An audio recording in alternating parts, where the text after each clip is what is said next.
Buenas noches a todos, espero que nos escuchen. Aquí en Argentina, 12 de la noche, con Alejandro haciendo lo que más nos gusta, compartiendo endodoncia como hace 25 años o más ya, ¿sí? Agradecer a la Asociación Mexicana de Endodoncia por esta oportunidad de comunicarnos de esta forma, con un ciberespacio endodóntico inimaginable, sobre todo con los colegas de México, con los cuales he hecho una gira este año y me ha encantado ver el alto nivel profesional que tienen y tratar en lo posible de decirles que simplemente una corrección. El grupo nuestro Argendo ya no está más a cargo de la dirección de la carrera de especialista en endodoncia en Corrientes, así que simplemente es eso, esa aclaración. El resto todo es verdad. Decirle que es un grupo que parte de la Universidad Maimónides, donde tenemos la especialidad de endodoncia, y de allí parte Argendo a distribuir y a volar el polen por Argentina y Latinoamérica.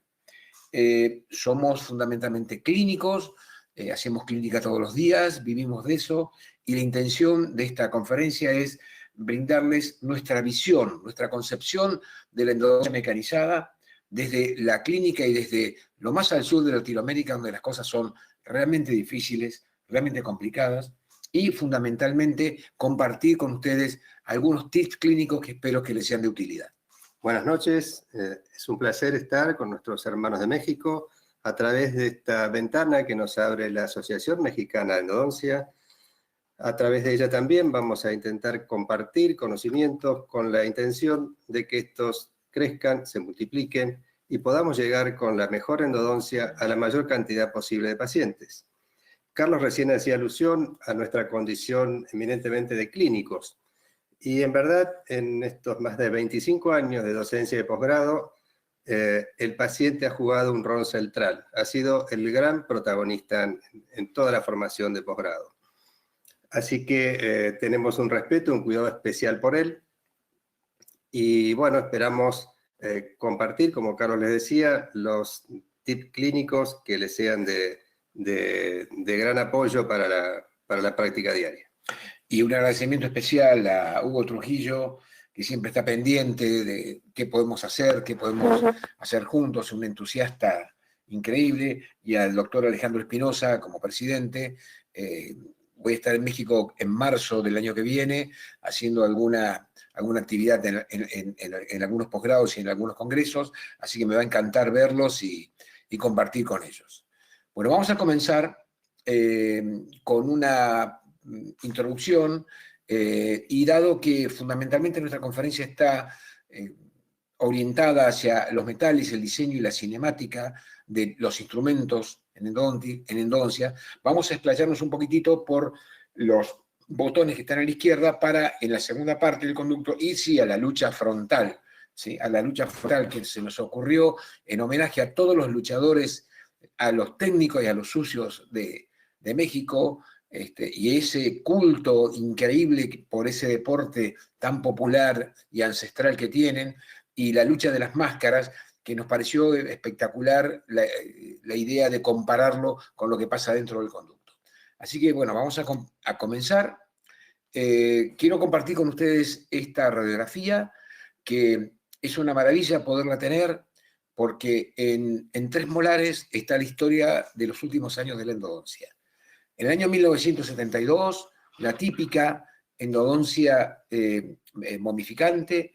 En 1982, la endodoncia que yo aprendí, cono de plata y cono de guta, limación, limado, ¿sí? Lima acá, bien duras, conductos rectos, no había otra. Y 2006 ya endodoncia mecanizada, que esto implica conductos curvos, instrumentos flexibles. Por eso se pudo hacer este conducto. Menos mal que este paciente tuvo el problema en el 2006 de esa curvatura, porque antes hubiera sido un problema. Así que en este hemimaxilar de un paciente vemos la evolución de la conformación en endodoncia. Muy bien, más allá de la fascinación que produjo la llegada del níquel titanio a la endodoncia, las fracturas no se hicieron esperar. Y en verdad, siempre estuvo esa sensación de que las empresas iban a poner en caja a la anatomía. Todos sabemos que eso no sucedió, no ocurrió. Lo que sí ocurrió fue que los consultorios se llenaron de cajas de instrumentos. Y se siguen llenando de cajas. Se siguen llenando de cajas. Por suerte, bajo ese manto de luz que puso John McSpadden sobre las causas de fracturas, logramos comprender esa relación íntima que existe entre el diseño y las causas de fracturas, entre la importancia de los calibres críticos, las conicidades y las curvas, y de la importancia también para el control de torsión de controlar la superficie de rozamiento de la parte activa del instrumento contra la pared de la dentina dentro de una secuencia. Tal era nuestra preocupación en ese sentido, de bajar el estrés de los instrumentos, que comenzamos nuestra experiencia de posgrado y mecanizada con una secuencia de 9 instrumentos. Por supuesto, con la intención de usarlo mayor cantidad de veces. Muy bien.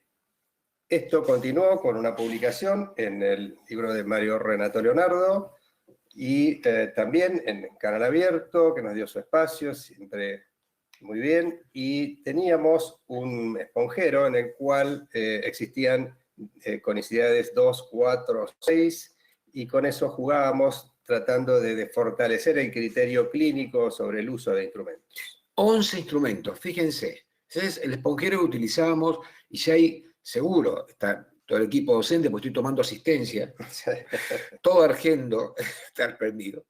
Aquí hay 11 instrumentos, y con esto creíamos que hacíamos las cosas maravillosamente bien. ¿Y qué pasó, Alejandro? La verdad es que estos 9 instrumentos se arrugaron como un papel y terminamos conformando con uno solo. Algo que parecía realmente loco, insospechado, increíble para ese momento, ¿no? Y esto comienza en el 2008 con una publicación de un trabajo que yo recuerdo perfectamente, lo pasé de largo sin leerlo, porque me parecía de locos la preparación del conducto con un solo instrumento rotatorio. Pero después volvimos, ¿sí? Nos equivocamos como tantas veces, volvimos y vimos que la propuesta era por demás de interesante. ¿Por qué? Porque Ghassan Jared estaba proponiendo trabajar con un instrumento en NY con movimiento oscilatorio asimétrico reciprocante. Eso fue un impacto tremendo en la endodoncia.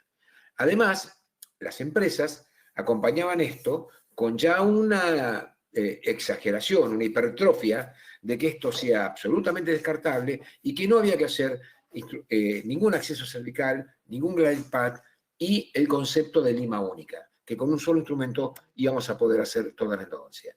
Entonces, como argentinos apasionados que somos, pasamos de un extremo al otro, ¿sí? Pasamos a estar, porque veíamos los resultados clínicos realmente excelentes de los movimientos reciprocantes, empezamos a estudiar y a publicar. Este es uno de los primeros trabajos que publicamos, y luego trabajamos mucho con Brasil, siempre Brasil estuvo cerca, con mi papá endodóntico y mi hermanito endodóntico, Mario y Renato, publicamos en su libro, cosas que ustedes van a ver ahora, y nos preguntamos en la edición del 2012 algunas cosas, Ale. Sí, la verdad es que para finalizar el capítulo, fundamentalmente, dijimos, bueno, no se puede terminar esto sin volcar por lo menos las inquietudes que teníamos en ese momento, y muchas de las cuales todavía se están.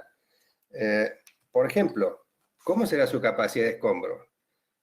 Sabemos que el instrumento oscilatorio baja dentro del conducto porque se va desprendiendo de la carga que tiene entre sus surcos, y ¿a dónde va a parar eso? ¿Será que los sismos en los conductos ovales estarán un poquito más sucios que antes? ¿Será posible que este instrumento sea considerado único y descartable, cosa que por supuesto no nos gustaba?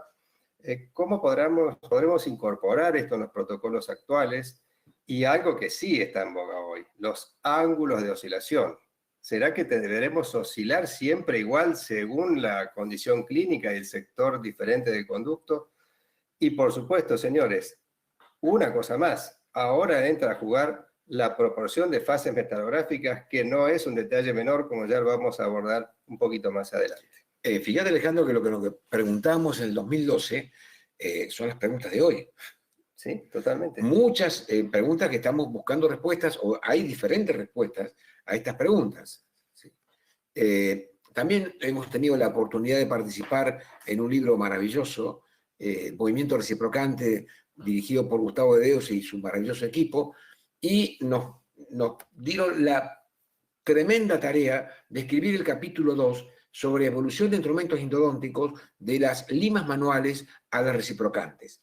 Y allí se nos planteó, tuvimos un problema serio, es decir, ¿cómo ordenamos todo lo que hay? ¿Cuál es el sentido? Escribir por generaciones, escribir la historia, ordenarlos por los metales, por los diseños, si son manuales o reciprocantes, si son de un metal o son de otro. En realidad, lo que nos parece que tiene que tener ordenado un clínico es qué instrumento necesita por cada etapa clínica, independientemente de la marca, independientemente de cuáles son las características digamos, visibles del instrumento, sino cuál es el mejor aprovechamiento de un instrumento para el acceso coronario, para la exploración inicial, para el glide path apical, para la preparación mecánica de la conformación del cuerpo del conducto, para la limpieza final del conducto y para instrumentos incluso para retratamiento. Sí, este es un buen ejemplo, este cuadro, de cómo ha impactado en el diseño de los instrumentos los conceptos y cómo ha ocurrido hoy también que el avance tecnológico ha impactado sobre algunos paradigmas que tienen que ver con el aspecto conceptual en conformación de conducto. También, lo que siempre planteamos en cuanta presentación hacemos desde Argendo, el aporte increíble de la investigación y la bioingeniería en estos momentos.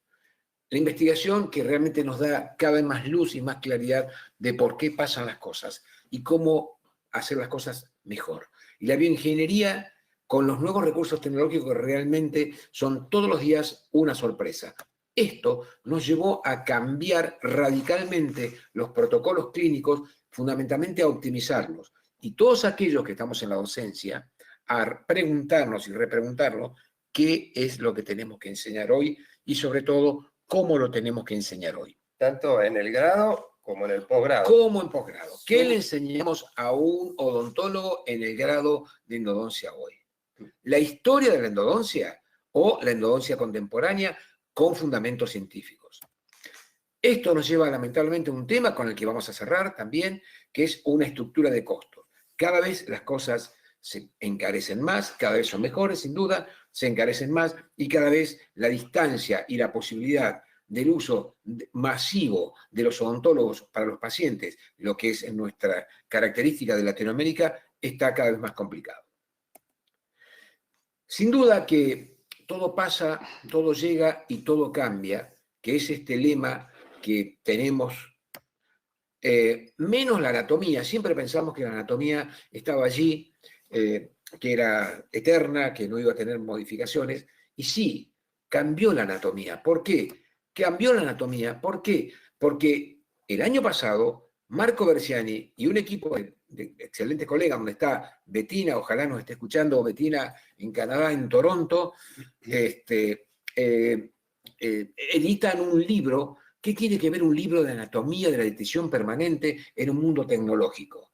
Es como si reeditáramos la Biblia. Sí, señores, esto es la Biblia. Lo que pasa que ya no es el plató de Hess que está aquí, sino que es la micro-CT.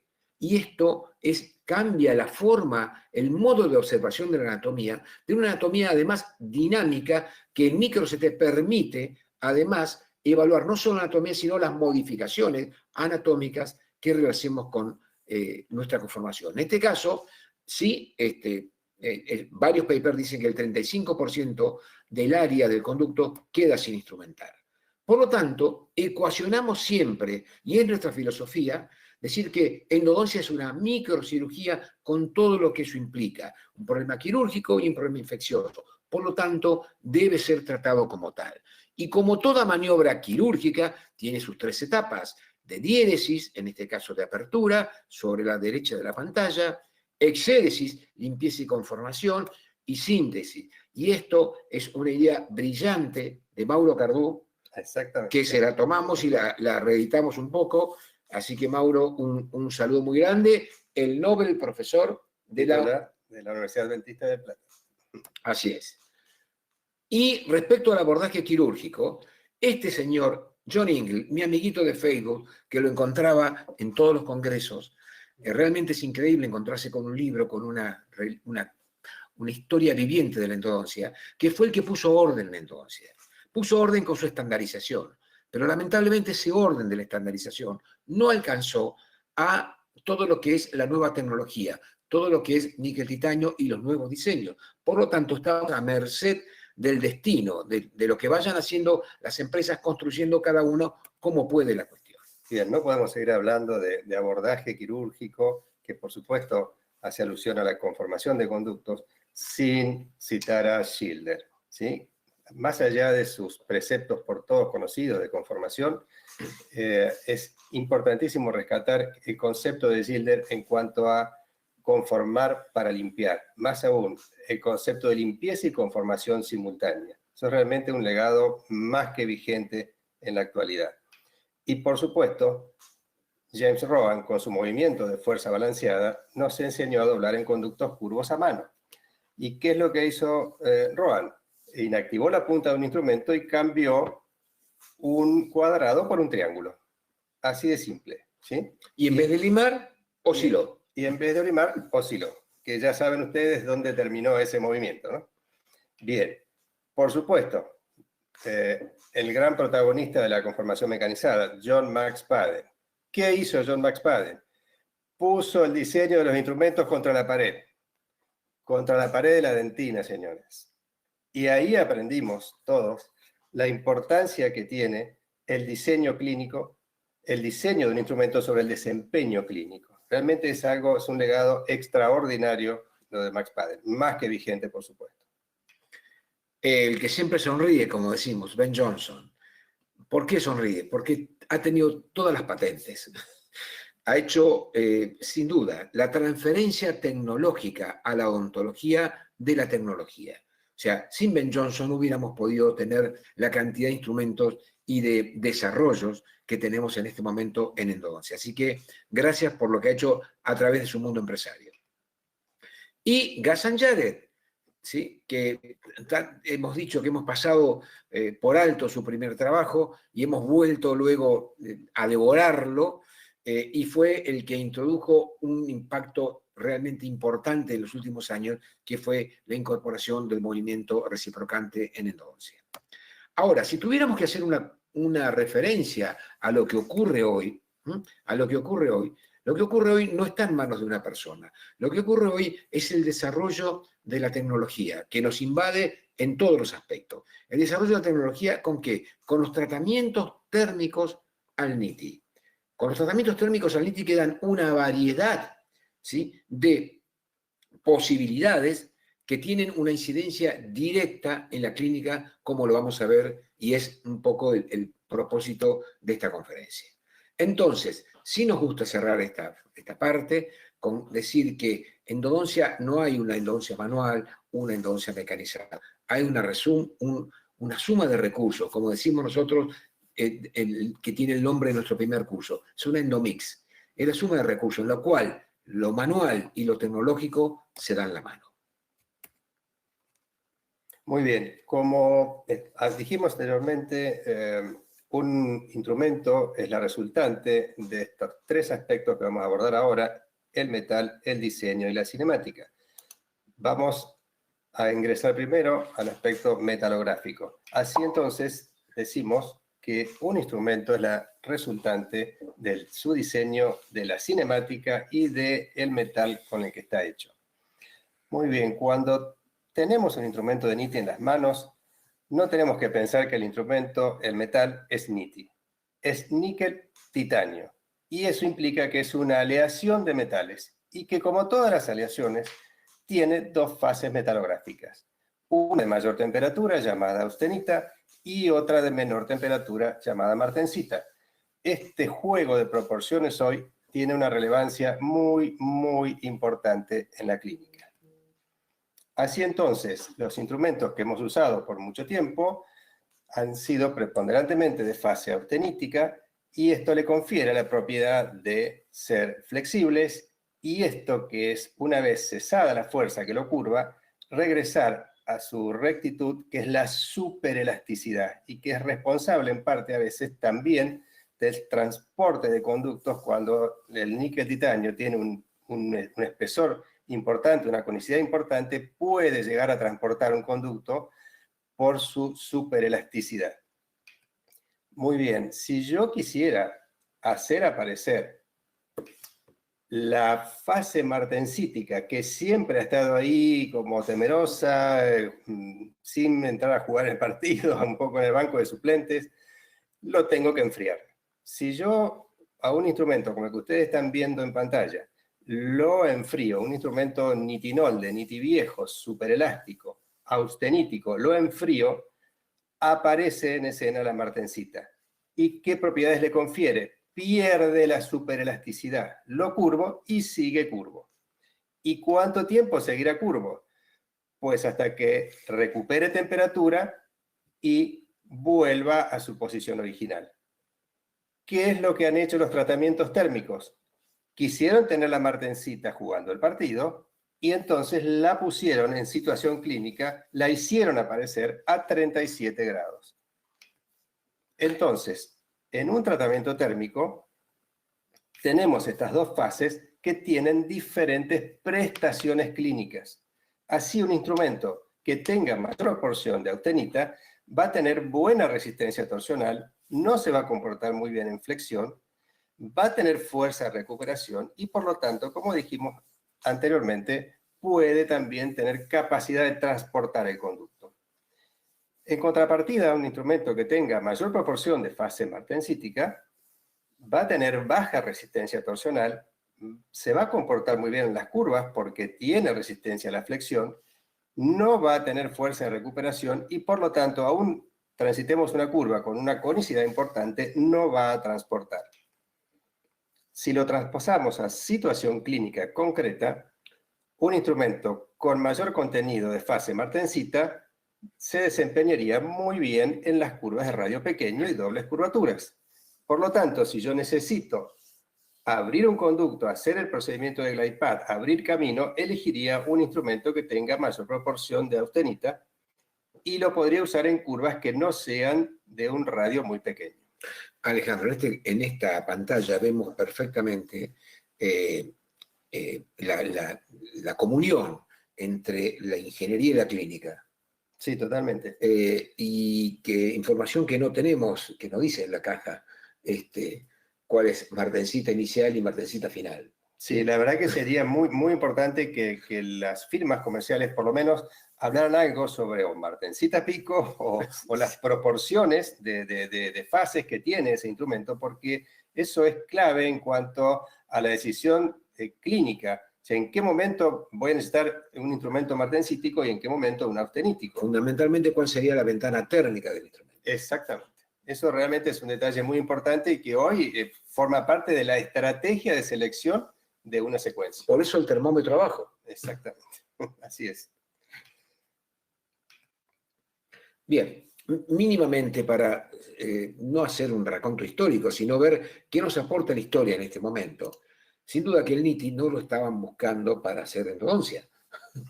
Como todas las cosas, ocurren o por grandes intereses comerciales o por la guerra. En este caso, apareció en el laboratorio de la Marina de Estados Unidos.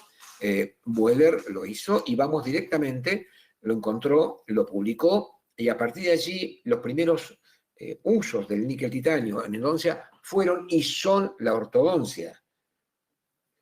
Nosotros somos unos ladrones en endodoncia, le robamos las bacterias, todos los estudios de bacterias a periodoncia y tratamos de aprender de la gente que tiene más experiencia en metales, que son los ortodoncistas. Recién en el 1988, este trabajo, en el cual estos tres autores hicieron una lima de níquel titanio a partir de un alambre de ortodoncia, la conclusión fue que encontraron que era 3 veces más flexible y de mayor resistencia a la torsión que las limas de acero inoxidable del mismo calibre. Fue un trabajo fundamental. Pero en 1988 lo importante eran las ideas, ¿sí? Yo creo que a partir de allí lo importante fueron las patentes. Y esta gente publicó y no patentó. lamentablemente es así, siempre unos tienen las ideas y otros tienen las patentes, y así pasa.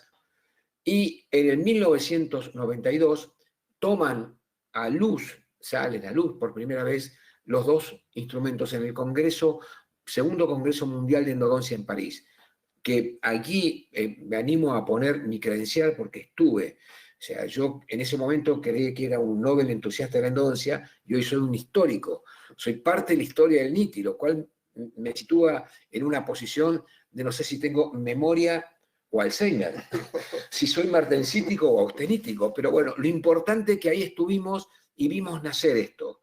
Vimos nacer esto de una forma muy precaria.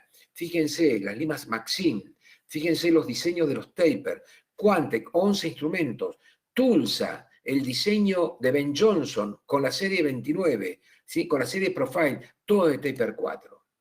A partir de allí, durante muchos años, hasta el 2007, solamente hubo cambios de diseños, hasta que comenzó en el 2007, salió el primer instrumento con tratamiento térmico, que son tratamientos con distintas temperaturas, que son parte de las empresas, de lo que ellos resuelven, que no nos vamos a interiorizar en eso, que hay una pérdida de la superelasticidad y aumento de la flexión. El primer metal con tratamiento térmico sale en el 2007, que es el N-Wire asociado a Recipro y a Wave One. A partir de allí viene fase R asociada a las Twisted File, a partir de allí viene 2010 asociada a las CM Wire de Colten, a partir de allí viene Blue Wire para Vortex Blue, que lo toma nuevo Recipro Blue, como lo vamos a ver, 2015 Gold Wire para Wave One Gold, corrigiendo al viejo Wave One, en 2016 lanza FKG más Wire para sus dos productos, XP Endo Shaper y XP Endo Finisher, y en 2016 Coltene con CM Wire ya tratado de una forma diferente, no solamente en la parte térmica, sino en la fabricación por descargas eléctricas. Las preguntas que nos hacemos respecto al futuro, ¿cómo será esto? Sin duda que un poco sobre las ideas de John McSpadden, diferentes tratamientos térmicos, tendríamos cajas de instrumentos o series de instrumentos con diferentes diseños y tratamientos térmicos, depende de la función. O, ¿por qué no?, que ya está, instrumentos con diferentes secciones, con taper diferentes, con multitaper y además con tratamientos térmicos diferentes en la punta, en el medio o en la base. Si tuviéramos, quiero introducirlos en algo que no es científico, sino es pedagógico. Lo importante es que lo entendamos y luego busquemos si son todas las cosas verdad. Ojalá que sí. Si tengo una barra, en este caso, de un instrumento de NITI, quizás por dentro esté constituido por toda esta cantidad de instrumentos, del instrumento que tiene en su fase austenítica y esta otra proporción del instrumento que está en su fase martensítica, en una expresión martensítica. Como le explicó Ale, las características de cada una. Si tengo el SE Wire, ¿qué significa? El alambre superelástico, el viejo NITI, de ProTaper, de N2, de Race, de todos los primeros instrumentos, de K3 incluso, ¿sí? Tendría entonces un comportamiento austenítico, que sería superelástico con baja resistencia a la fricción y muy alta resistencia a la torsión. A medida que vamos a ir hacia la izquierda, con N-Wire, y abajo tienen los instrumentos hechos con N-Wire, con Gold Wire, con Blue Wire, con T-Wire, en este caso, que es de Micromega, con Two Shape y One Curve, con fase R, que realmente no estaría aquí como una lesión tratada, sino sería una fase intermetálica entre la martensita y la austenita, con más Wire, con su aleación para estos instrumentos, y al final, a la izquierda de la pantalla, con CMY para High Flex CM y High Flex EDM. ¿Qué queremos decirle en este caso? Es un cuadro que lo hemos tomado y lo hemos recreado realmente, que nos parece súper didáctico. ¿Por qué? Porque hacia la derecha de la pantalla tendremos instrumentos hechos en este tipo de aleación, con este tipo de tratamiento, que tendrán alta resistencia a la torsión, pero tenemos que tener ciertos cuidados en la flexión. Por otro lado, los que van hacia la izquierda de la pantalla son instrumentos que tienen excelente comportamiento en flexión y tenemos que tener algunos cuidados en la torsión. Pero Alejandro, reflexionando, yo prefiero, ¿sí? Porque puedo controlar con técnica, con motores y con protocolos claros y con modo de empleo la torsión clínicamente. Lo que no puedo controlar es la flexión. La flexión viene con el paciente, es la curvatura. Así es, efectivamente. Y va a ocurrir más tarde o más temprano, nos guste o no. Y esto es así, esto es maravilloso, poner esta pantalla que hoy cuando la hacíamos con Alejandro, decíamos, qué maravilla la endodoncia hoy, ¿sí? Colores, diseño, forma, qué bárbaro. ¿Dónde estamos y dónde iremos? Lo mismo que los luchadores, con sus máscaras, jugándose sus máscaras en cada pelea. Muy bien. Vamos a abordar el aspecto de diseño, también fundamental en cuanto a prestación clínica, desempeño clínico. Y bueno, siempre hacemos este ejemplo de los autos. Yo te preguntaría, Carlitos, ¿qué tienen de diferencia estos autos? ¿O qué tienen en común? Que tiene en común 4 ruedas y el color. 2 puertas. 2 puertas, 4 ruedas y el color. El viejo Fusca y un Ferrari, un Lamborghini, no sé qué. Lo primero que nos tenemos que preguntar acá es el precio. No, lo primero que nos tenemos que preguntar es de qué está hecho. Esto es igual que un instrumento. ¿Cuál es el metal? El metal es el ADN del instrumento. A partir de allí es donde tenemos que partir. Y luego, ¿cuál es el diseño? Tiene la rosca, el ángulo helicoidal en sentido horario, en sentido antihorario, cómo es su taper, cómo es su punta, etcétera. Cómo es su ángulo helicoidal, cómo es su capacidad de corte. Y luego, teniendo esta información, ¿cómo lo utilizaría? El modo de empleo, la cinemática. Así como están estos autos, si yo lo uso correctamente, van perfecto. Si no lo uso correctamente, ocurre esto. Estrello un auto, porque no lo sé manejar. Compro un motor, compro un instrumento y rompo todo. ¿Por qué? Pues no tengo idea. A partir de allí es como ponemos este ejemplo. Estos dos instrumentos son literalmente opuestos, con un modo de empleo totalmente diferente. Y un comportamiento clínico. Con metales diferentes, con diseño diferente y con un comportamiento clínico diferente. Uno espectacular para algo y otro espectacular para otra cosa. ¿Sí? Y en este cuadro grande que siempre resumimos y lo ponemos todo junto, en la cual están todas la anatomía de un instrumento mecanizado, de un instrumento hecho de una aleación de níquel y de titanio, que podemos decir, Alejandro, que el níquel-titanio ha sido para la endodoncia como el titanio para implantes. Y esto es un antes y un después. Esto es un antes y un después. ¿Sí? Entonces, veamos la cantidad de cosas que aporta este cuadro. Los metales, los tapers, como vamos a ver. Y a esto le agregamos los movimientos, ¿sí? En la cinemática, que es donde vamos a hacer la pelea. Y esto, cada instrumento, cada dibujito que ustedes ven que da vuelta, tiene a su vez un modo de empleo completamente diferente. Y aquí llegamos a este cuadro de clasificación que queremos mostrarle cómo es nuestro análisis. No nos importa la columna de la izquierda, cómo se llama el instrumento. Puede ser alemán, suizo, francés, americano o chino. O chino, ¿sí? Sin duda, o coreano, qué sé yo. Lo que me interesa es su sección, su ángulo de ataque, contacto alterno, ángulo helicoidal, cómo es su taper, qué tipo de metal, cómo está fabricado. Toda esta ecuación termina en cada cuadro con el modo de empleo. Con el modo de empleo. Sin duda que es así.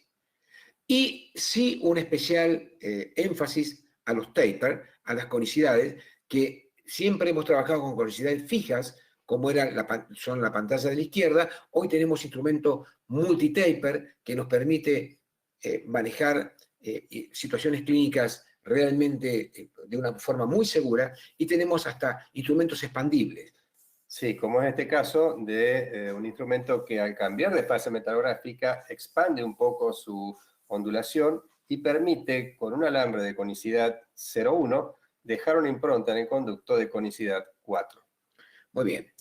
Esto es una idea original de John McSpadden nuevamente, enseñándonos, mostrándonos los caminos, viendo la evolución de las secciones a partir de la vieja Lima K, del viejo escareador o ensanchador y de la vieja Gestron del 1900, 1904 y 1944, cómo han evolucionado hacia la derecha, disminuyendo la masa, aumentando la capacidad de corte, sus ángulos de corte y la rotación excéntrica.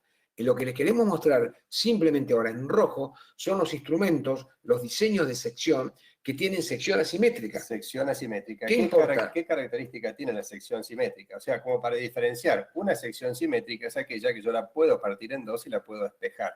Un triángulo, por ejemplo. Una sección asimétrica no puedo despejarla y tienen la particularidad clínica que tienen muy buen poder de corte y particularmente tienen muy buen poder de corte lateral. Y lo último, Alejandro, en secciones, son secciones de eje excéntrico. Sí, el eje excéntrico viene de la mano de lo que vamos a escuchar hablar mucho de aquí en adelante, que es la geometría y el perfil de la parte activa. El eje excéntrico significa que el instrumento tiene su punto de rotación que no está equidistante de sus bordes de corte. ¿Y qué característica clínica tiene esto? Potencia mucho su capacidad de escombro y baja el nivel de rozamiento contra las paredes de conducto, demandando menor torque. Por ejemplo, simplemente algunas cosas en cuanto a fabricación, la importancia que tiene la fabricación. Todos los instrumentos han sido hechos por torneado, ¿sí? Se coloca una barra de titanio y por torneado, por los tornos alfanuméricos, que son los mismos tornos que hacen implantes, que hacen micromecánica, se construye el instrumento. A partir de allí, el instrumento es sometido, ¿sí?, a tratamientos térmicos que nos llevan al gold, que nos llevan al blue, a los black, a todos los colores que se puedan imaginar, por tratamientos térmicos hechos posteriormente. Otra forma de fabricar instrumentos, muy novedosa, es por descarga eléctrica. ¿Qué significa? Que se talla un instrumento por un campo dieléctrico sobre un medio líquido en el cual se establece un arco voltaico que va evaporando el instrumento. Lo cual, al cambiar el método de fabricación, cambia la forma, la superficie, no la forma, la superficie. Aparte, el instrumento está fabricado sin haber tenido el menor estrés en cuanto a fresado, y la característica del instrumento es así. Parece el lado oscuro de la luna. Sí. ¿Sí? ¿Por qué? Porque las características que teníamos nosotros eran los instrumentos como el sol, brillantes. ¿Sí? Y esto, ¿por qué pusimos el argentito a pensar? Bien, vale la pena preguntarse esto, ¿no? ¿Por qué ese instrumento de arriba brillaba tanto? Bueno, básicamente porque tenía baño electrolítico. ¿Y a qué estaba destinado el baño electrolítico? A proteger el filo y evitar que empiecen esos conocidos split bands que terminaban en la fractura por fatiga cíclica. Bueno, pues es una buena pregunta preguntarse qué pasa con el filo de corte del instrumento que vemos por debajo. ¿Cómo será la progresión de los split band en estos instrumentos que están hechos por descarga eléctrica? Aparte, es otro metal hecho de una fabricación distinta, sin contacto mecánico. Esto funcionaría como una pulidora, en última instancia, cortadora y pulidora, ¿sí? Y con una alta resistencia a la fatiga por las características que tiene. Hay algo importante, su metal. Sí, para decir también aquí, que en cuanto a metalografía, que los instrumentos con tratamiento térmico, con mayor fase martensita, la progresión de las grietas de los split band es mucho menor que para los instrumentos auténticos. Y eso es una muy buena noticia. Aquí vemos arriba, ¿sí?, un poco las marcas de la fabricación del fresado, y abajo las marcas de la evaporación, de la electroerosión, de la evaporación de los instrumentos. Estos instrumentos hechos de esta forma, con este tipo de metal, nos permite doblar nos permite tomar curvaturas con calibres realmente muy altos si el caso lo amerita. En este caso, instrumentos con conductos con calibres 40 y 50 en palatino, en este caso un retratamiento con calibres 40, vean la curvatura del conducto mesial. Sin ningún riesgo de fractura. Sin riesgo de fractura y de fatiga, con mucha facilidad clínica. Esto permite que un práctico general que se interiorice y estudie endodoncia pueda resolver los casos dignamente. Esa es la bendición de la tecnología. Nos iguala o nos permite acceder a la excelencia de una forma mucho más democrática. Podemos tener este caso, por ejemplo, de una conicidad 34 hecho con Shaper, con muy buena capacidad de limpieza sin robar tanta dentina, por ejemplo. Vean esto, con 40 en los mesiales, 50 en distal, si el caso lo amerita, y en este caso de dobles curvaturas y curvaturas severas, hoy lo podemos hacer. Bien, para resumir lo que es diseño, ¿qué es lo importante en diseño? Evaluar lo que es la sección, el ángulo helicoidal, el taper y la punta. Cada una de estas variables tiene a su vez su implicancia clínica.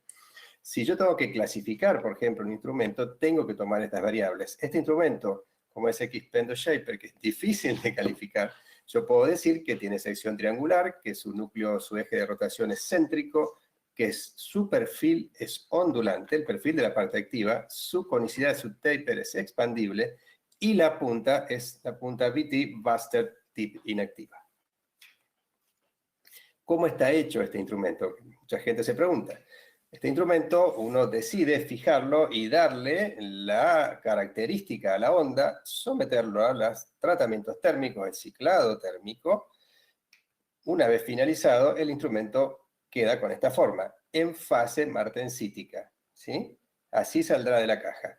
Muy bien, ¿qué característica tiene este instrumento?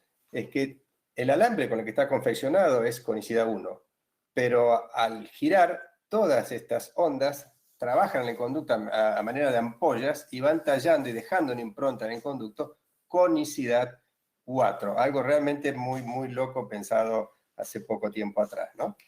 Muy bien.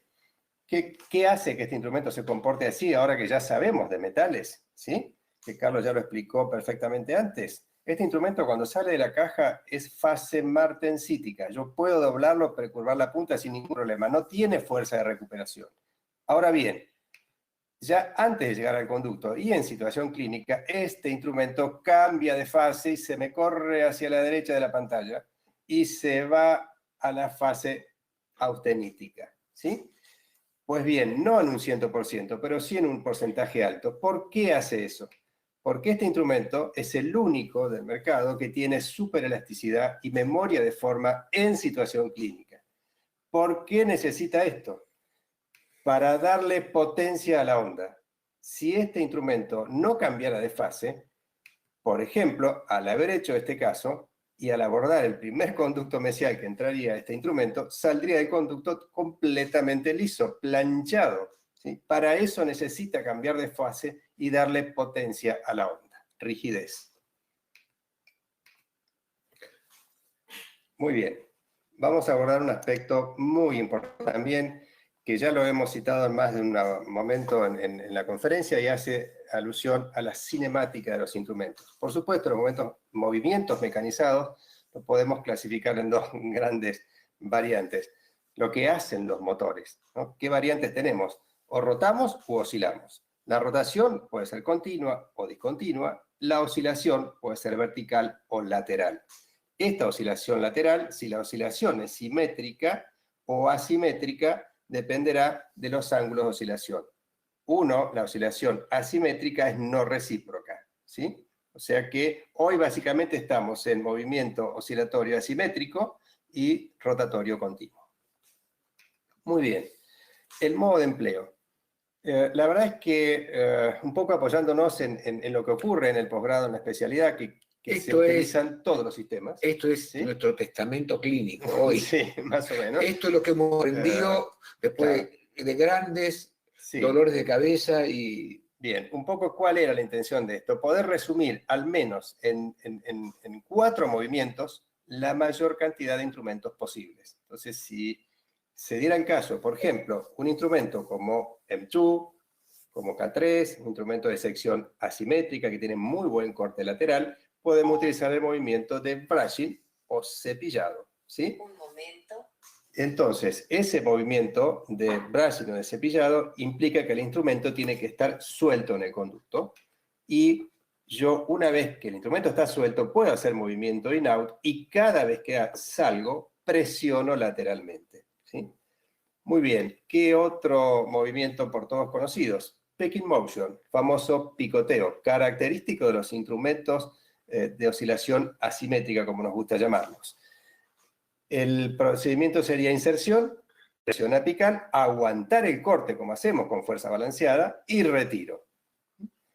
Muy bien, y Carlitos, estaría bueno que lo expliques. El otro movimiento, control táctil activado, o TCA, es una idea propuesta por Anthony Chiagnotti que es excelente.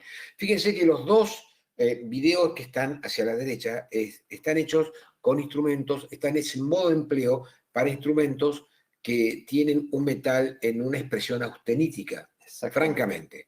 Entonces, la técnica TCA está hecha para hacer un control de torsión para instrumentos que tienen una expresión martensítica. O sea, instrumentos que pueden tomar perfectamente una curvatura, pero tengo que cuidarlos un poco en torsión. Por más que sean reversibles con calor, ¿sí? Esta técnica, que es muy interesante, es inserción del instrumento. Una vez que está insertado y capturando dentina, activo, pongo on, ¿sí? Pongo play. O le doy pedal. Le doy pedal, ¿sí? le doy pedal y lo retiro. O sea, es un control táctil activado con control de torsión. O sea, entro, corto y salgo. Entro, corto y salgo. Y limpio. Y sin duda, esto es como un sacabocado. Esto me permite dos cosas: no estresar el instrumento, no llevarlo al límite y obtener todos los beneficios que tiene este instrumento en la flexión, controlando la torsión. Bien, nosotros entendemos, porque es una pregunta que se hace mucho, ¿por qué arranca el instrumento parado? ¿No? ¿Por qué lo encajan en el conducto? Y entendemos que la intención es bajar la inercia de rotación que viene el instrumento. Que no golpee la dentina. Claro, y que no se clave en la dentina cuando viene rotando. La verdad que es muy interesante. Estos detalles son claves, ¿sí? Para el manejo cotidiano de los instrumentos y el mayor cuidado en cuanto al estrés de los instrumentos dentro del conducto. Totalmente. Para terminar, el movimiento de vaivén, entendemos el más clásico y el más fácil de usar, ya que es un desplazamiento de vaivén en el cual el instrumento gana profundidad de inserción con muy pocos milímetros cada vez. ¿Sí? ¿Característico de qué instrumentos? Instrumentos de contacto alterno. Ejemplo, race, Xpendo Shaper y cualquier instrumento que tenga contacto alterno. ¿Cuál es lo interesante de esto? Si yo quiero usar con un movimiento de vaivén uno u otro sistema, o por un movimiento de picoteo, Shaper, por ejemplo, pues me va a ir bastante mal. Bien, siempre se hizo alusión de alguna u otra manera de que cuando se enseñaba el modo de empleo en instrumentación mecanizada, debíamos estar muy poco tiempo en el interior del conducto con el instrumento, fundamentalmente para no consumir la vida en fatiga cíclica. Este trabajo de Gustavo de Deus, que hizo sobre Xpendo Shaper, de conformación y limpieza, en función del tiempo de empleo, lo que hicieron fue evaluar el porcentaje de paredes tocadas y de descontaminación usándolo en 15 segundos o en 40 segundos. Por supuesto, la prestación fue realmente muy buena cuando se lo dejó más tiempo hacer su trabajo en el interior del conducto, en realidad, entre otras cosas, potenciando su turbulencia, su conformación bajo turbulencia. Este tipo de cosas también da por tierra algunos paradigmas, entre ellos esto que tan bien graficó John Max Pader, ¿no? Que él decía que cuando uno usaba un instrumento de Nitti era como cuando uno iba de visita a la casa de la suegra, ¿no?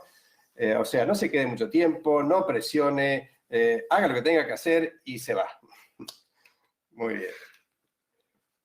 Bien, entonces entramos directamente, sí, ahora ya que tenemos elementos, un poco al juego de esto que llama la atención a los luchadores a la pelea dentro del conducto. Y esto es así: el pobre odontólogo está en medio entre qué compro, qué es lo que hago, qué es lo que elijo, rotatorio, oscilatorio, y a competir, ¿sí? Las distintas marcas a vendernos una cosa y motores. Entrenando, estudiando. ¿Sí? Ahí preocupándose.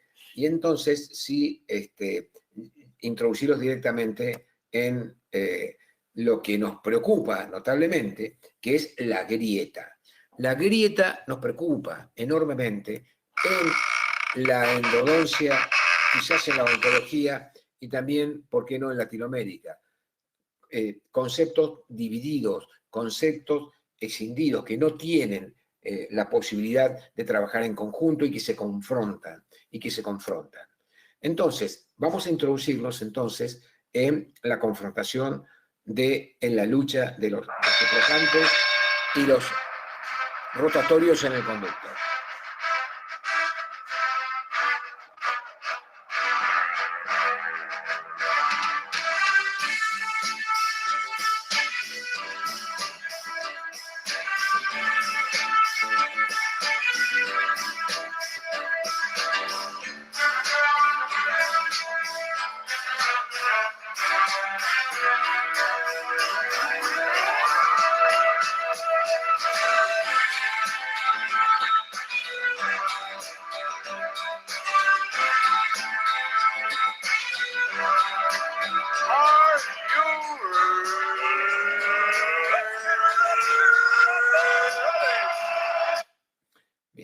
disculpen, cortamos la presentación bien tipo Las Vegas, por razones de tiempo, y mostrarles nuestro escenario.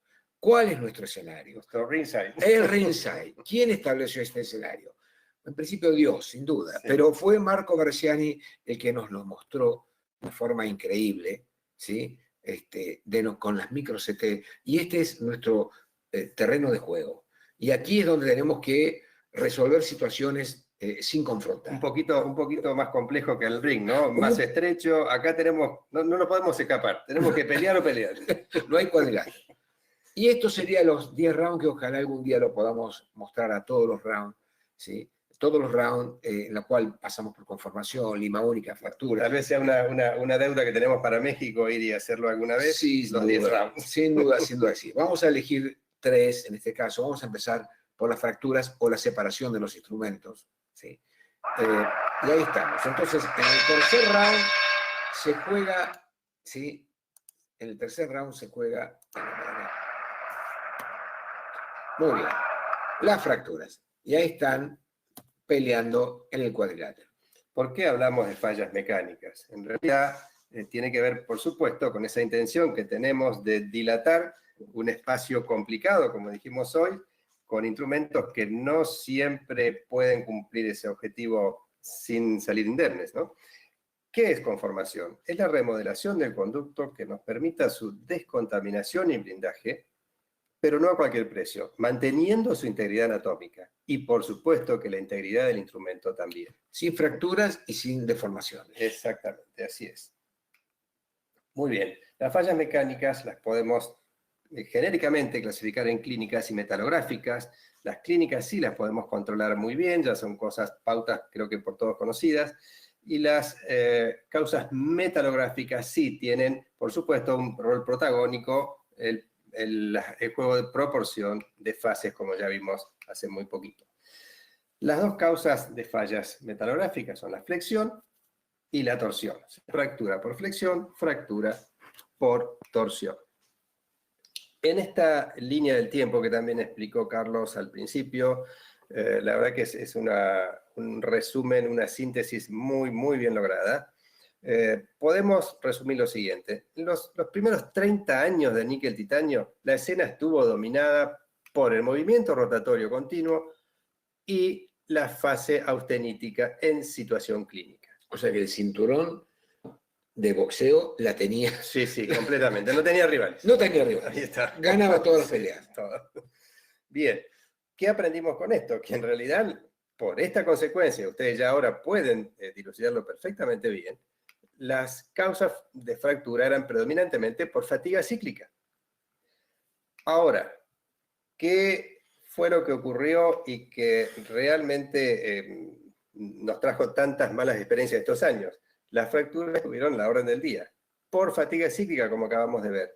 Y también porque además teníamos ese mandato de meter una secuencia, encajar una secuencia dentro de un conducto a como dé lugar. Mientras más instrumentos, mejor. Sí, y muy, muy condicionado por las sugerencias de las firmas, por la receta mágica, ¿no? Ahora, ¿qué pasó con la aparición del movimiento oscilatorio asimétrico y los primeros tratamientos térmicos? Esto realmente fue un golpe de knockout que le hizo besar la lona al movimiento rotatorio. Bien, acá lo marca perfectamente Gustavo Deus con este cuadro increíble. Un instrumento, ¿sí? Rotando, el mismo instrumento rotando, demora 20 segundos en romperse. Y el mismo instrumento oscilando demora 100 segundos en romperse. O sea, ¿quién se levanta de la lona con esto? Exactamente. El movimiento oscilatorio lo que hizo fue trabajar sobre una variable importantísima en fatiga, que son los ciclos de giro. Así entonces, el movimiento oscilatorio con los primeros tratamientos térmicos, como dijimos recién, le dio un golpe casi de knockout a la rotación. Ahora bien, esto fue tan contundente y bueno, los plateístas que veíamos esto, dijimos acá se terminó la pelea. Acá todo el mundo va a seguir oscilando, nadie más va a rotar, la rotación se va a su casa, se retira. Se acabó. Bien. Pero bueno, ¿qué trajo esto? Acá vemos la disponibilidad que tienen las empresas de la variedad de instrumentos reciprocantes, de BW con todos los recíprocos y de Display Sirona con todos sus Way One. Así es. Ahora, ¿qué hizo? La verdad es que el conteo no llegó hasta 10. La industria, la metalografía, las necesidades económicas, quién sabe cómo, pusieron de nuevo a la rotación en la pelea, se levantó y emparejó la pelea, el round, todo. Y hoy este juego de fases entre Austenita y Martensita puso de nuevo a la rotación continua en escena, en la lucha, y a través, básicamente, entre estos dos instrumentos insignia de la serie XP Endoshaper de FKG, que lograron equilibrar la pelea, rotar a 800.000 revoluciones sin sufrir fatiga cíclica, sin ningún problema. Y así las cosas, ¿qué fue lo que pasó entonces? Las dos causas de fractura, tanto flexión como torsión, el tratamiento térmico y el movimiento oscilatorio se quemó la flexión. Se la llevaron puesta. Se la llevaron puesta. ¿Sí? ¿Qué nos queda entonces? Bien, el foco de atención hoy está en torsión, señores, es así. ¿Sí? Y tendríamos que tener, la verdad, Carlos, algo que a mí me gustaría ver es que cuando tipeo torsión me salgan tantos trabajos como cuando tipeo flexión. Ya saldrá, ya saldrá. Y eso es algo que tendrá que venir. ¿Sí? Muy bien. ¿Cómo es la falla torsional en oscilación? ¿No?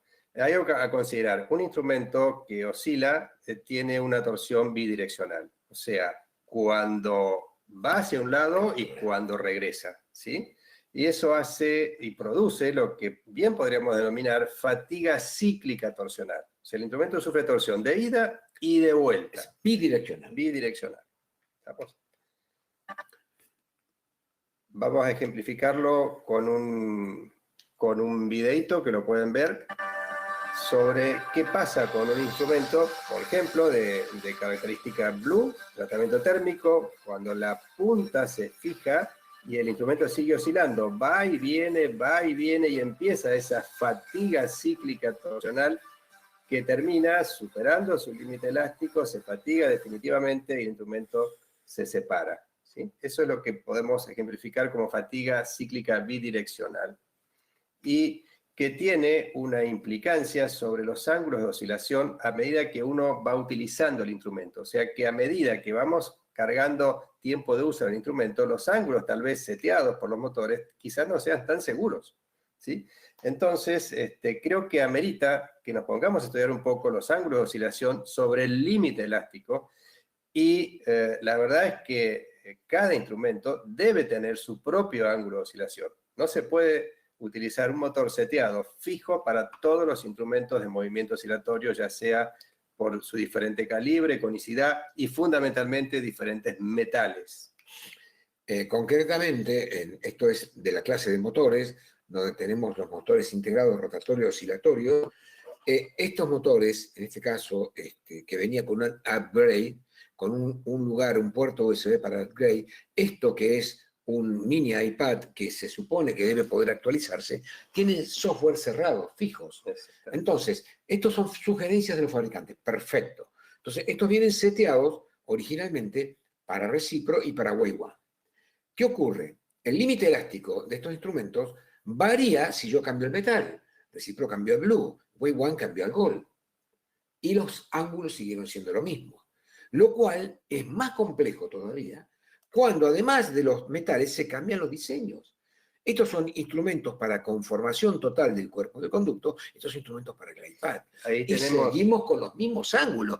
Algo pasa. Podemos tener un mismo metal con un diferente calibre, una enorme diferencia de calibre que por supuesto no tiene la misma deflexión angular. Bien.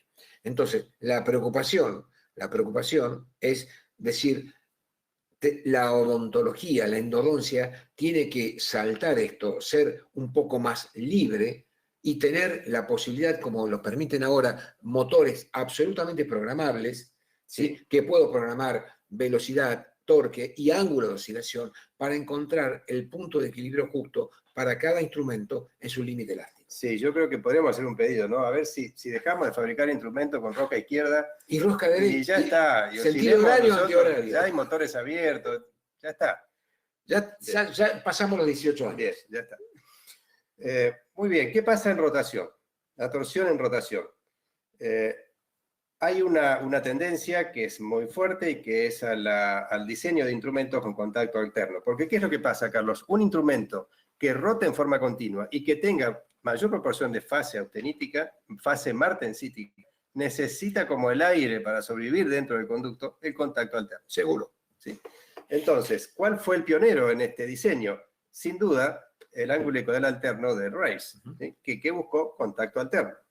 ¿Qué hizo ProTaper Next en su diseño de perfil pseudo-ondulante? Pseudo-ondulante. Eje excéntrico. Hizo eje excéntrico buscando contacto alterno también. El mismo caso para TrueShape. Y por supuesto, tal vez el instrumento que menos superficie de rozamiento tiene, perfil ondulante y cambio de fase intraconducto, que es el Xpendo Shaper. Si ustedes miran a la derecha de la pantalla, pueden ver las indicaciones de fábrica en cuanto a velocidad y torque necesarios para hacer su trabajo dentro del conducto. Fíjense si el último de la pantalla y el primero de las columnas no son los que andan más rápido y necesitan menos torque para hacer el trabajo. Menos demanda de torque. Menos demanda de torque. ¿Sí? Contacto alterno.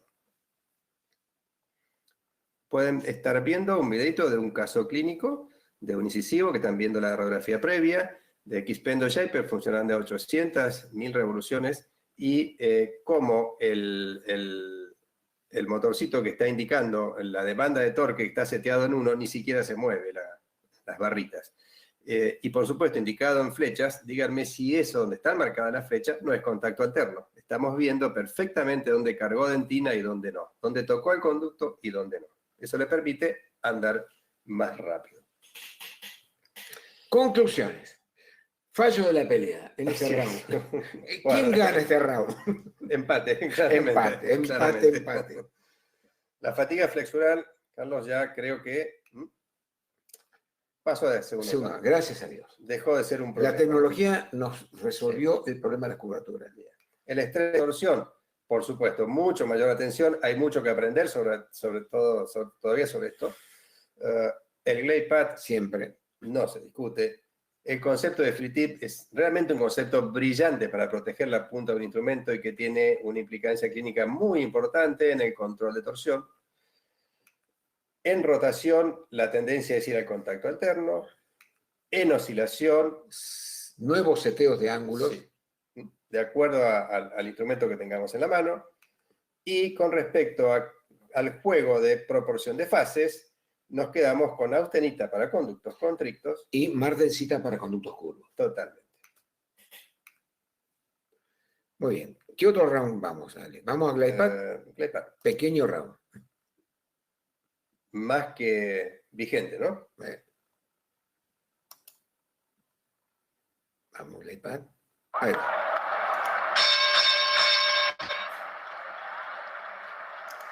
Muy bien. El concepto de glide path está muy emparentado con el concepto de permeabilidad. Por eso está bueno repasar un poquito a ver de qué se trata cada cosa. ¿Qué podemos decir de glide path? Es la obtención de un trayecto despejado que permita y facilite el avance de instrumentos de mayor tamaño. Esto implica un corte dentinario mínimo, pero el instrumento hace su trabajo y corta, ¿sí? Y no va más allá de la constricción, o sea, trabaja a longitud de trabajo. Todos los movimientos de glide path van a longitud de trabajo. En contrapartida, el concepto de permeabilidad habla de los procedimientos destinados a controlar y prevenir la acumulación de detritos en el tercio apical. Y este caso sí permite la salida del instrumento a través del foramen. O sea, el instrumento pasa más allá de la longitud de trabajo, ¿sí? Y no corta dentina, ¿sí? O sea, durante el glide path hacemos un mínimo corte. Durante el procedimiento de permeabilidad, no. En glide path no salimos por la constricción, en permeabilidad sí salimos por la constricción. Entonces, para graficar un poquito en imágenes qué es el glide path, siempre decimos que al níquel titanio no les gusta el camino poseado, desparejo, desprolijo. La Ferrari no puede andar por ahí. La Ferrari no puede, la verdad que no, efectivamente. Entonces, ¿qué es el glide path? A faltar el camino. Y ahí sí. Para que pase la Ferrari tranquila. ¿Sí? Muy bien. Otro ejemplo es esto del rompehielos, que no por casualidad tiene la punta redonda, ¿sí?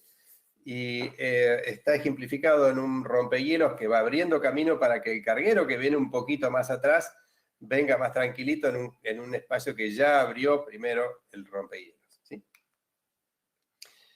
El glide path manual lo hemos hecho siempre. O sea, el glide path lo hemos hecho siempre. O sea, siempre empezamos con instrumento 10, llegamos a un 20 aproximadamente, por lo menos eso ya es un concepto de glide path, pero este primer ensanche apical, la verdad es que tenía ciertos problemas, teníamos el riesgo del bloqueo, famoso bloqueo por tapa colágeno, de escalones, mucha pérdida de tiempo y una curva de aprendizaje muy larga.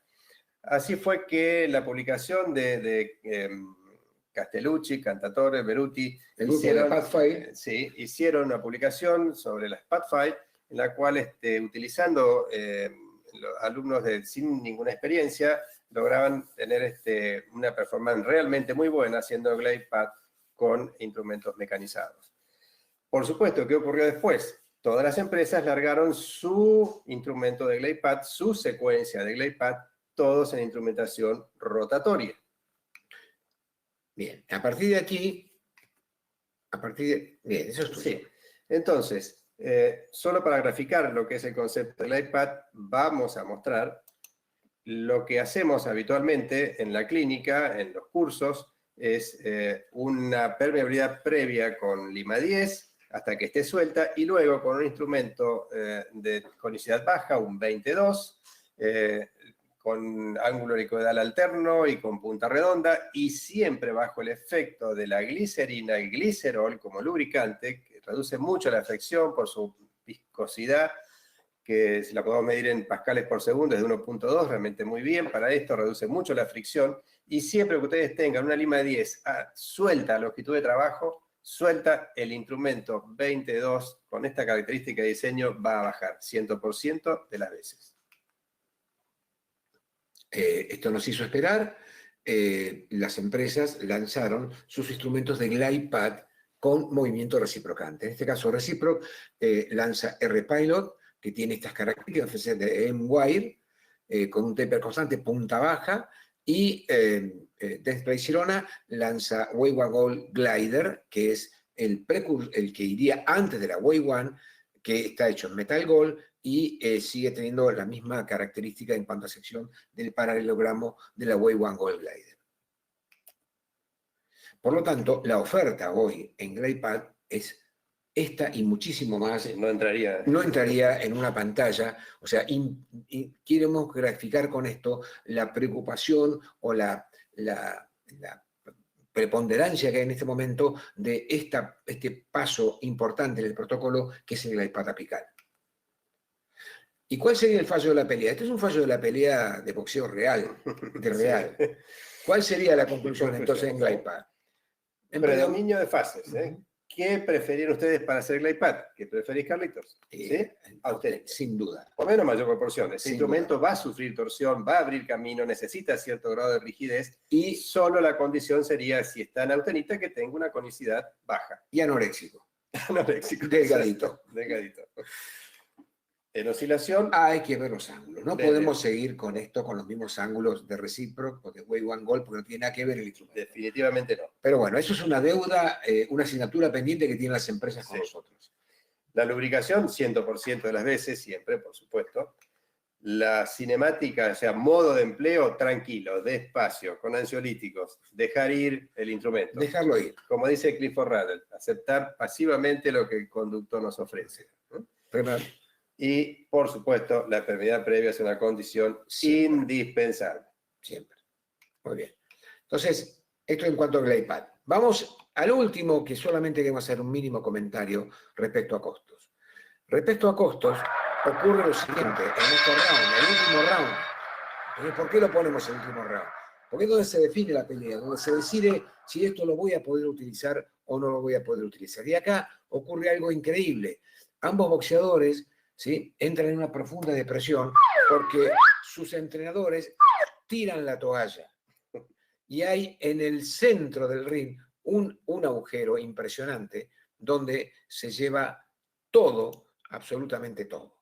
Entonces, el tema costo es un tema a tener cuidado, no se puede seguir en una escalada como se sigue. porque realmente la condición, en este caso, estamos hablando para Latinoamérica, no lo va a permitir. Es dramática. No lo va a permitir. Y simplemente para final, ¿sí?, queremos cerrar de esta forma. Qué buena manera de empezar a zanjar diferencias que con estos dos tremendos próceres de la endodoncia, para empezar a acercar posiciones, ¿no? No es casualidad, tal vez sin querer, o como decía el Chavo, sin querer queriendo, las empresas se acercaron a la línea de pensamiento de estos dos maestros.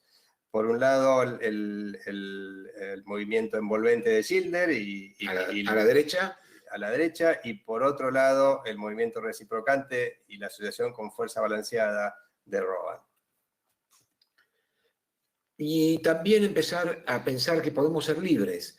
Reciproc Blue es un instrumento que tiene un ángulo helicoidal en sentido antihorario. Está hecho teóricamente para oscilar. ¿Lo puedo usar para rotar? Claro. Sí, pues pondré en reversa y... Si tengo un motor, tengo un modo de empleo que lo puedo usar y es fantástico.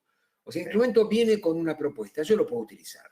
Y en este caso, EDM, que es un instrumento oscilatorio, concepto de lima única, ¿sí? Rotatorio, perdón, de uso rotatorio, lo puedo usar en oscilación, claro, y los resultados que hemos visto clínicamente y en preclínica son excelentes, son muy buenos. Utilizando este instrumento en oscilación con una técnica de táctil de control activado. Entonces, esto es un poco un mensaje para decirles que estudiando, comprendiendo, entendiendo diseño, metal y cinemática, podemos utilizar las mejores cualidades que tienen los instrumentos en diferentes situaciones clínicas. Y esta grieta, ¿sí?, que nos separa, ¿sí?, ¿por qué no pensar en unirla como suma de recursos, como un endomix, ¿sí?, como una fusión en la cual todos ganemos,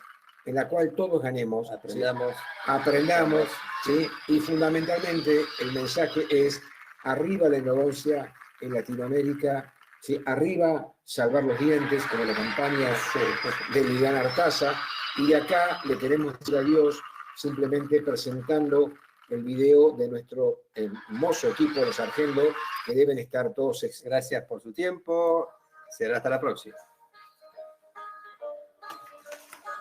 Somos, en esencia, un grupo de estudio, un grupo que aprende, trabaja y comparte lo que hace. Compartir, de eso se trata. Somos como el agua de la lluvia, como el viento, como las abejas. Esparcimos la endodoncia como polen por el aire. Es lo que nos gusta hacer, lo que nos conmueve, lo que nos apasiona. Disfrutamos el compartir. Estamos convencidos que el conocimiento que no se da, no se acumula, se pierde. Por eso transmitimos y así multiplicamos. Vocación y pasión para la excelencia. En un mundo tan exigente y audaz como el que nos toca vivir, todo cambia continuamente.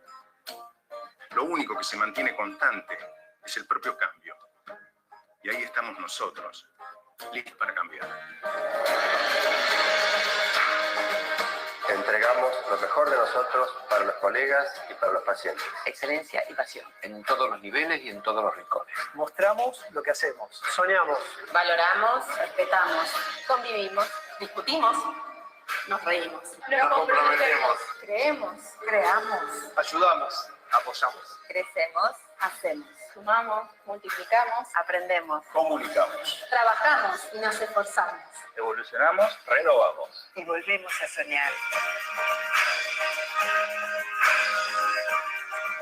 Esto es lo que hacemos y esto es lo que somos.